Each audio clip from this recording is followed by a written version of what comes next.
台北一个老大人哦，因为在假投资诈骗，哄骗170多万哦，伊搁去找大师要来设定哦，搁要借150万来投资泰达币。大师发现讲有问题，就去报案。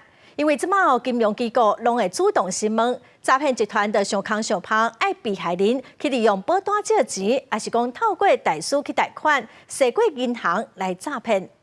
这么多钱，那个都是他随两便。个查甫人小约伫咖啡厅，即摆不是车手，又面交，来是地政师。随便乱讲一个理由，就是他就是要冻结你就对了。原来老先生要办代书贷款，只是资金用途，地政师愈听愈怀疑。代书询问之后，发现被害人疑似遭到诈骗，就立即报警。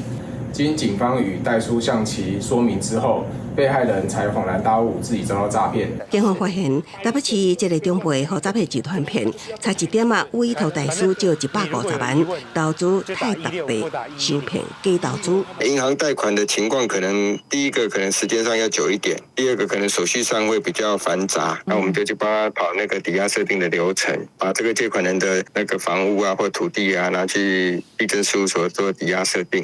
银行的临柜关怀，甲过去比变得更较接，所以诈骗集团也转向要求被害人用保单借款、代书借款，想办法设过银行，将钱骗到手。诈骗集团用这样子的手法来规避银行的一个审问，包含房子、包含你的保单、其他的。